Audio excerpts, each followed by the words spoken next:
کہ پوری دنیا میں جس کے فالوورز ہیں، جو 25 کروڑ عوام کے اندر ایک وہ طبقہ جو انتہائی پڑھا لکھا باشعور بانیان پاکستان کی اولاد ہے، ان کے دلوں پہ راج کرتا ہو، ان کے دماغ کو کیپچر کیا ہوا ہو اس نے اپنی محبت سے، تو وہ عمران خان صاحب کو کیسے اپنا لیڈر مان سکتے ہیں، یہ مجھے ہضم نہیں ہوا.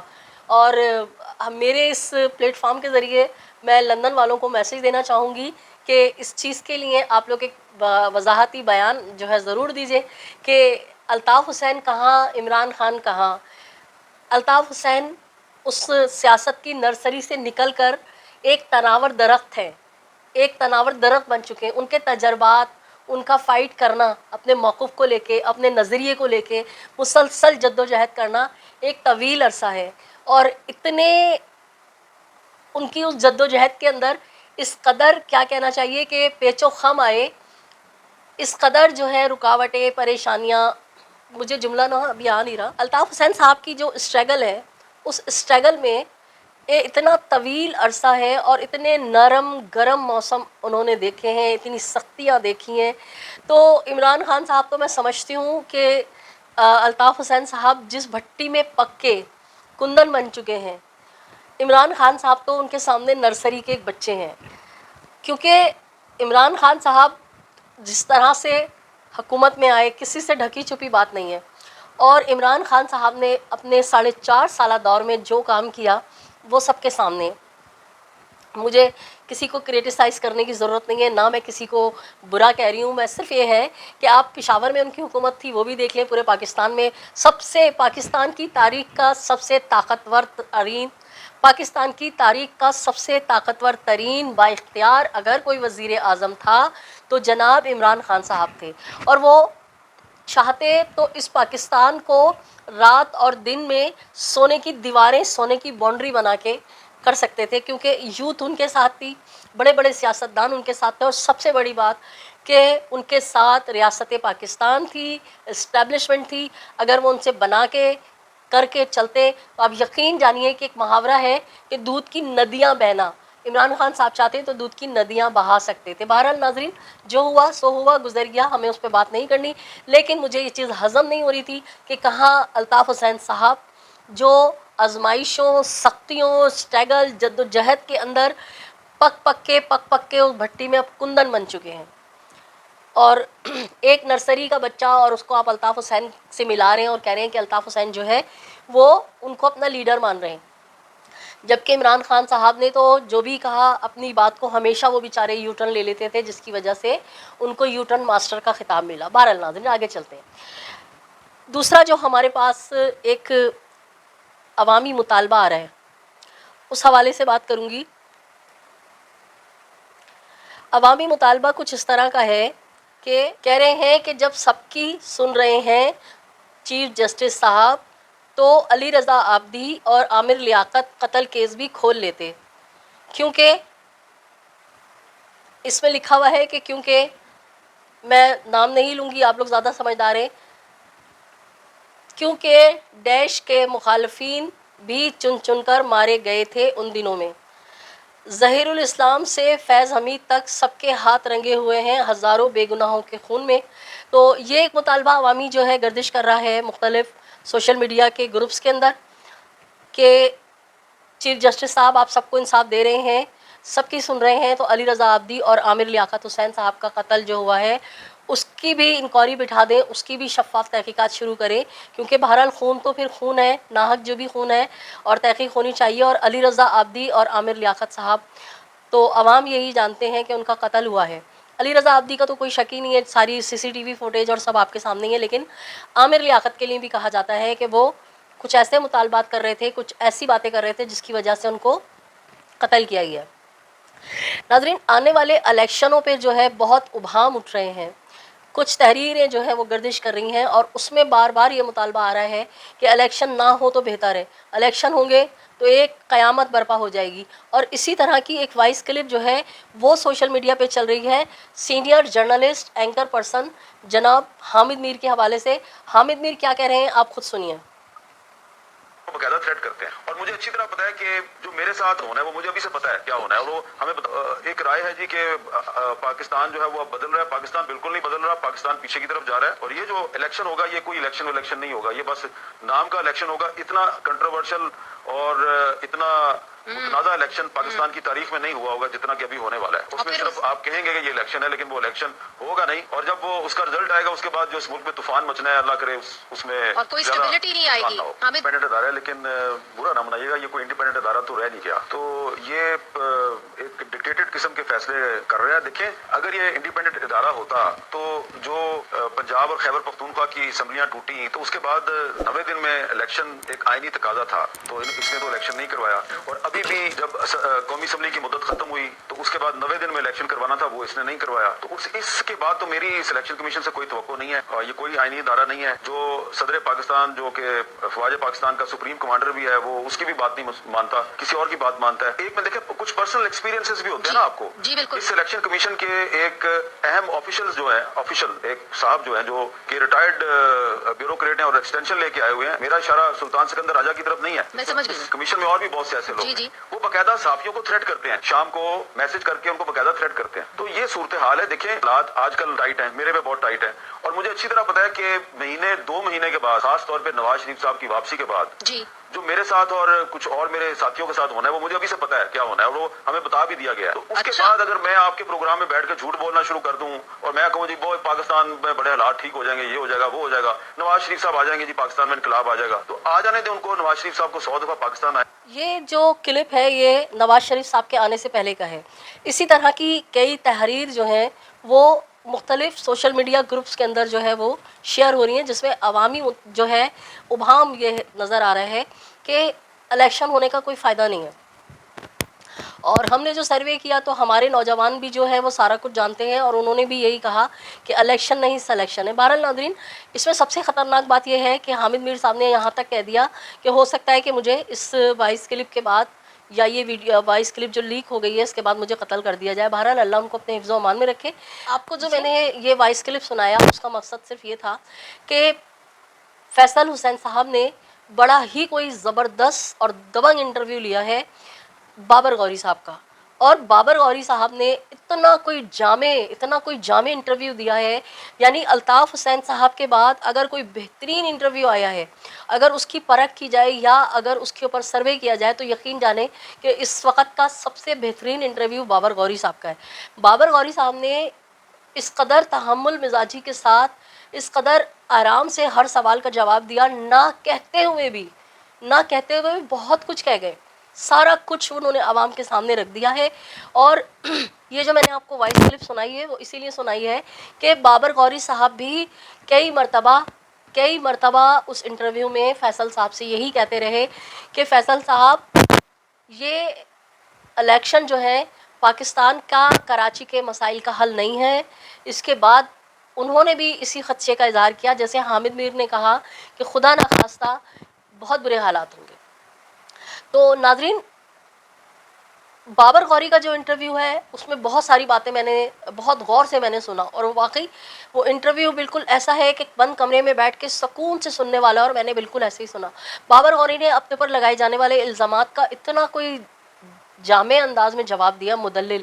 انہوں نے کہا کہ سوشل میڈیا کا دور ہے, اور اگر میں نے کسی کو پلاٹ نہیں بیچنے دیا تو چلیں, اگر اس وقت ہم حکومت میں تھے اس وقت کسی کو نہیں بیچنے دیا, اس کے بعد جب ہم عطاب میں آئے, یعنی الطاف حسین صاحب کے اوپر پابندی لگی, ان کی حکومت ختم ہوئی, تو اس کے بعد تو کوئی آ سکتا تھا دعویٰ کرنے, وہ جاتا عدالتوں میں اور کہتا کہ بابر غوری نے مجھے یہ پلاٹ نہیں بیچنے دیا, یا جنرل بابر غوری نے مجھ سے یہ لے لیا. بابر غوری نے پورا بتایا کہ سائمہ پلازا یا سائمہ اپارٹمنٹ جو ہے ان کا بھی کہا جاتا ہے کہ وہ سارے میرے. ان کے اوپر ایک الزام لگایا گیا کہ آپ جو ہیں چھوٹے سے کسی ہوٹل کے اندر مینیجر تھے, تو انہوں نے کہا آپ تو مینیجر کی بات کر رہے ہیں, میں نے تو یہاں تک سنا ہے کہ لوگ مجھے بہرا ویٹر کہتے تھے. بابر غوری صاحب نے بتایا کہ میں 93 میں باضابطہ ایم کیو ایم میں جوائن کیا ہوں, ایم کیو ایم میں آیا ہوں, تو آپ میری بایوگرافی جو ہے 3 سے نکال لیں کہ میں نارتھ ناز آباد کے 1000 گز کے بنگلے پہ رہتا تھا، میرے فلاں کشمیر روڈ پہ جو ہے وہ شادی ہال تھے، اور ناظم آباد میں ہی میرے شادی ہال تھے، تو میں کھاتا کماتا آیا تھا. بہرحال بہت زبردست انداز میں انہوں نے اپنے بارے میں سارا کچھ بتایا. اور مجھے جو سب سے اچھی ان کی بات لگی اور مجھے ہنسی آئی کہ کیسے نادان لوگ ہیں جو پروپیگنڈا کرتے ہیں اور اپنی عقل استعمال نہیں کرتے، اور لوگ اس کے اوپر اس پروپیگنڈے پہ من و ان یقین کر لیتے ہیں.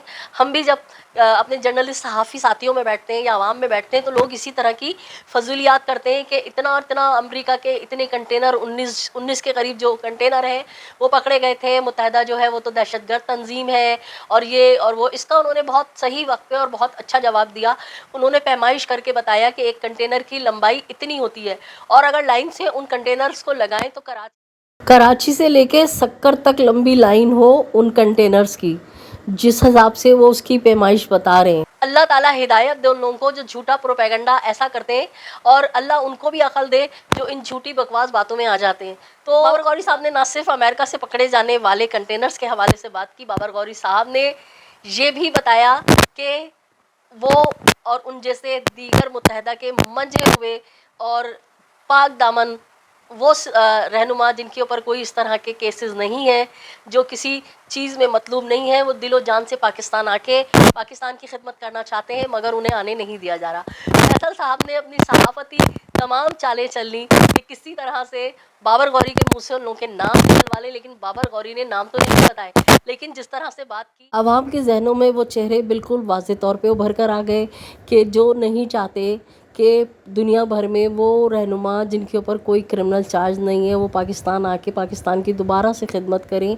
کون ہے جو نہیں چاہتا کہ وہ دوبارہ سے یہاں آئیں اور ان کی اپنی دکانیں بند ہونے کا خطرہ ہے. ناظرین، آپ کو یاد ہوگا کہ اپنے کچھ ولاگز میں نے آپ سے کہا تھا کہ ریاست پاکستان کو الطاف حسین سے اب کوئی مسئلہ نہیں ہے. 2 مئی کے بعد جو ہے اب ہماری ریاست کو بالکل اچھی طرح پتہ چل گیا ہے، ریاست میں غلط فہمیاں دور ہو گئی ہیں کہ ہم نے اتنے مظالم کیے اس قوم کے اوپر، لیکن ہمیشہ انہوں نے ایک ہی نعرہ لگایا، پاکستان بنایا تھا، پاکستان بچائیں گے.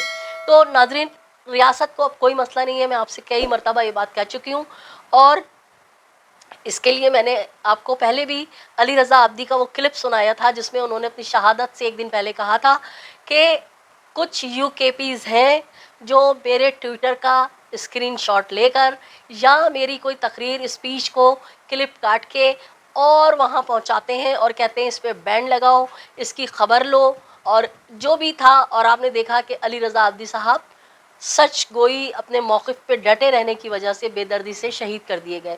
تو بابر غوری صاحب پہلے آدمی نہیں ہیں جو یہ کہہ رہے ہیں کہ اپنوں نے کیا، اور علی رضا عابدی پہلے کہہ چکے ہیں، اور بہت سارے لوگوں نے پہلے بھی کہا ہے کہ متحدہ کو نقصان، الطاف حسین کو نقصان کسی باہر کے فرد سے نہیں بلکہ ان کے اپنے اندر کے لوگوں سے پہنچا ہے. تو برملا اظہار کیا بابر غوری نے، اور ہم ان کے ساتھ 100% متفق ہیں، کیونکہ ہم اس شہر میں رہتے ہیں اور یہاں کی سیاست کو، یہاں کی چیزوں کو بخوبی جانتے ہیں. اور بالکل اگر باہر سے ڈاکٹر عشرت العباد آ جائیں، باسط جلیل آ جائیں، اگر حیدر رضوی آ جاتے ہیں، بابر غوری آ جاتے ہیں، یا دیگر اور وہ لوگ جو پاکستان کے لیے کچھ کرنا چاہتے ہیں، تو ظاہر سی بات ہے نقصان کس کو ہوگا؟ اس کو ہوگا جس کی دکان بند ہو رہی ہے. ناظرین، آپ کو یاد ہوگا کہ بی بی شہید ہوئی تھی اور ارباب رحیم خان سے اس وقت سوال پوچھا گیا تھا کہ بی بی کو کس نے شہید کرایا، تو انہوں نے کہا بادشاہ فلم دیکھ لو، جس کو فائدہ ہو رہا ہے اس نے کرایا. تو ظاہر سی بات ہے کس کی دکان بند ہوگی، کون بوریا بستر لپیٹ کے بھاگنے پہ مجبور ہو جائے گا، کس نے 7 سالوں میں اپنے لیے ایسا ایک کام نہیں کیا کہ وہ جا کے عوام میں کہے کہ ہم نے آپ کو یہ چیز دی ہے.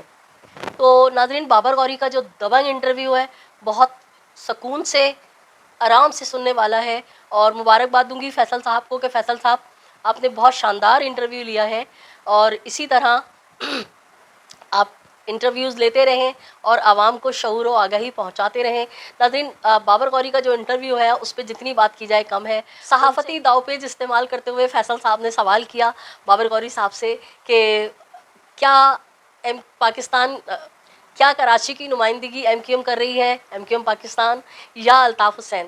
تو بابر غوری صاحب نے بڑے شاندار انداز میں جواب دیا کہ کون نمائندگی کرے گا, کس کو الیکشن میں ووٹ ملیں گے, میں کچھ بھی نہیں کہہ سکتا. آپ مائک کیمرہ لے کے لالو کھیت چلے جائیں, نارتھ ناز آباد چلے جائیں, تو آپ کو آگاہی ہو جائے گی کہ کون صحیح معنوں میں اس شہر کا لیڈر ہے, کون اس شہر پہ حکمرانی کرنے کا حقدار ہے. تو ناظرین, بابر غوری صاحب نے, کاش کے بابر غوری تک میرا یہ انٹرویو جائے, کوئی پہنچا دے, تو میں ان سے کہوں کہ بابر بھائی آپ نے تو یہ بات اب کہی ہے کہ مائک کیمرہ لے کے چلے جاؤ. میں تو متواتر میرے خیال سے 4 علاقے, آئی تھنک ملیر, اور ملیر کے بعد اورنگی کے بعد ہاں نازم آباد 5 اسٹار, اور کل میں جوہر گئی تھی. تو 4 علاقے تو میں کور کر چکی ہوں کہ عوام جو ہے آف کیمرہ بھی بہت کچھ بولتے ہیں اور کیمرے کے سامنے بھی آ کے. ہاں اگر ان کو تھوڑی سی ریلیف مل جائے نا, کہ ان کو یہ خوف نہ ہو کہ وہ اٹھا کے مار دیے جائیں گے یا لاپتہ کر دیے جائیں گے, تو یقین جانیں کہ عوام کے اندر نا ایک لاوا ہے, لاوا جو کسی وقت بھی پھٹ سکتا ہے. تو ضرورت اسی امر کی ہے کہ اگر عوام کے اوپر توجہ دی جائے, عوام کو فوقیت دی جائے, اور ان کو تھوڑا سا ریلیف دیا جائے کہ وہ اپنے حقوق کے بارے میں بات مل جائے. اگر عوام کو تھوڑی سی اجازت مل جائے کہ وہ ان کا بالکل جو خوف ہے, کیونکہ عوام بہت سفر کر رہے ہیں, عوام جو ہے بہت تکلیف اٹھا رہے ہیں. اور مجھے کل بھی کچھ لوگ ایسے ملے جنہوں نے کہا کہ ہم کیمرے پہ آ کے بات نہیں کر سکتے کیونکہ ہمیں اٹھا لیا گیا تھا, اور کس نے اٹھایا تھا, کون اٹھواتا ہے, ساری باتیں وہ لوگ مجھ سے بھی کرتے ہیں, عوام جو ہے. تو بہرحال بابر غوری صاحب کا انٹرویو بے پناہ زبردست, دبنگ قسم کا, کہ جس میں انہوں نے مطلب کوئی بات ایسی نہیں ہے کہ انہوں نے چھوڑ دی ہو. انہوں نے اپنے آپ کو بھی ڈیفائن کیا, انہوں نے اپنے بارے میں بھی بتایا کہ وہ 93 سے پہلے کیا تھے, اور 93 کے بعد بابر غوری نے جو اپنے کام بتائے, نو ڈاؤٹ اس کے ہم عینی شاہد ہیں کہ جب Babar Ghori port and shipping corporation کے منسٹر تھے تو واقعی انہوں نے بہت اچھے کام کیے. نہ صرف اچھے کام کیے, اور ان کا اس وقت وہ جو جملہ انہوں نے بولا کہ لوگ اسلام آباد سے یا کہیں سے آتے تھے کہ ہمیں ویزا لگوانا ہے, تو میں ان کو لے کے اپنے گھر چلے جاتا تھا. ظاہر سی بات ہے, کتنا ہی کوئی امیر پیسے والا ہو بندہ ایک دم سے اتنے دنوں کے لیے, کیونکہ امریکن ویزے کا جو ہے پورا پروسیجر کافی لیندی ہوتا ہے, تو اس کے لیے کوئی بھی ہوٹل وغیرہ افورڈ نہیں کر سکتے, آپ کو پتہ ہے. تو بابر غوری نے بتایا کہ میں نے باقاعدہ امریکن کونسلیٹ سے کو زمین دلوائی, اور میں نے وہاں پہ لوگوں کے رہنے کا, آنے جانے کا, ٹھہرنے کا انتظام مستقل بنیادوں پہ کیا. تو خدا کا واسطہ جب اتنی برائیاں کرتے ہیں, پروپیگنڈے کرتے ہیں, تو 2 لفظ شکریہ کے بھی بول دیں.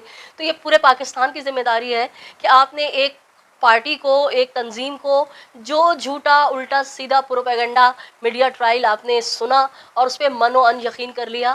ایسا نہیں ہوتا ہے میرے بھائی, تحقیق کرنا واجب ہے.